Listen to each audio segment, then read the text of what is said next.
Having friends who secretly don't like you can actually ruin your life and make you feel miserable, darling.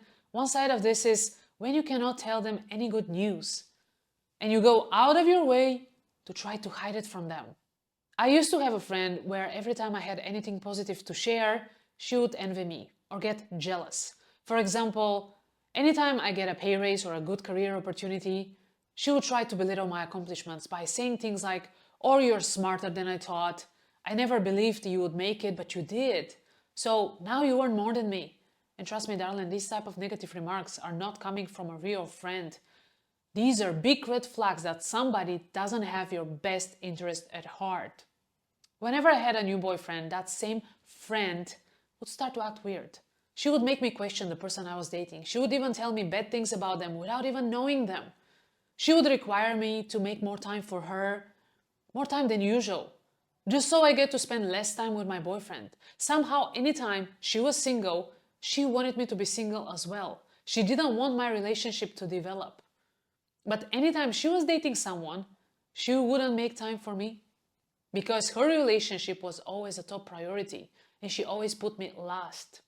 After experiencing a few even more unpleasant experiences with her, I stopped sharing because I just felt like anytime I had something good going on in my life, she would find some sort of way to ruin it or make it about her.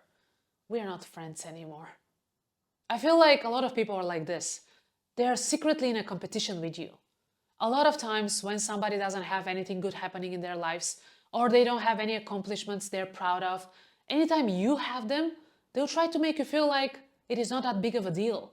But it is, darling, because you've been working really hard to get that pay raise. You have been giving your best to get into that new career, not to enjoy your rewards. You have been waiting long enough to meet that right partner, not to enjoy and spend time with.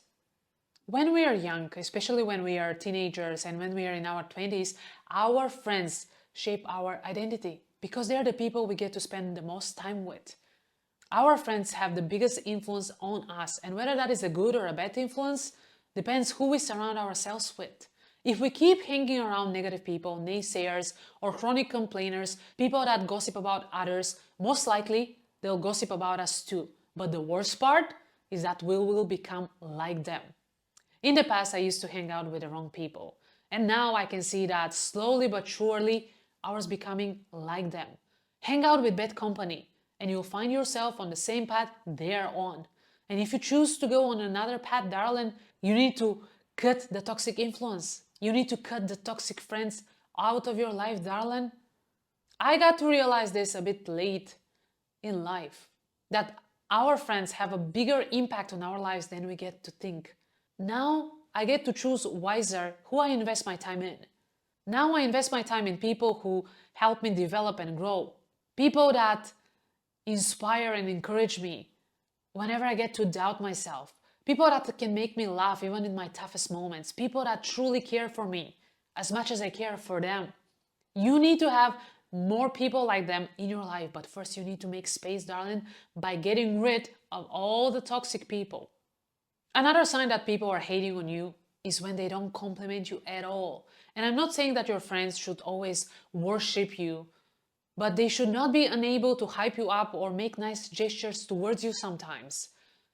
I'm sure that you know somebody that gets to compliment your common friends, but they never get to compliment you. Pay attention, darling.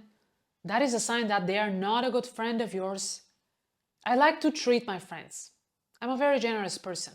I like to treat my friends for lunch or dinner or to surprise them with specific gifts. And I do it because I like to, not because I expect anything in return. But if I regularly treat someone nicely and they never make something nice for me, even as simple as giving me a flower or a card, congratulating me on my success, or inviting me for a homemade breakfast, while at the same time they make more and bigger things for other people, that is showing me that they are not a good friend of mine. They're just somebody who likes to benefiting from being around me. Think about it. If you're being kind and generous to someone that is being a jerk to you, why would you keep being nice to them? By treating someone that is rude to you nice, you're actually teaching them that it's okay to treat you like that. But darling, you cannot always be the giver. You need to be a receiver 2. Never forget that. Friends who constantly criticize or judge your choice, appearance, or life decisions can truly damage your self-esteem and make you feel insecure. And as a result, this can diminish your sense of self-worth and ability to make choices. And trust me, darling, you don't want to become indecisive due to the wrong people. People who non-stop doubt you and your abilities. People who intentionally belittle you so that they can feel better about themselves. Learn to identify red flags. Learn to identify fake friends and let them go. Some friends may resist seeing you improve or succeed out of fear of losing you or changing the group dynamic, but this kind of mentality, where one tries to pull others down, can only stifle your growth and ambition. True friends will support your decisions, even when that means that you have to move to another country or another city, even when that means not seeing each other every week like you used to. True friends have your best interest at heart, darling. They will want what you want. Even if that means parting ways, they will accept your decision, even when they feel sad about it. Because they will want the best for you, even when that is not the best for them. Darling, you need to let go of all the fake friends in your life, because they'll continue to drain the life out of you until you are like an empty cup. Speaking from experience here. Make space for quality friends, because your friends can make you or break you. Choose them wisely. Thank you for watching and spending some time with me today. I really hope that you enjoyed today's video and that it brought you some sort of value. If it did, make sure to subscribe and hit the notification bell for more. I'll see you in my next video. Bye!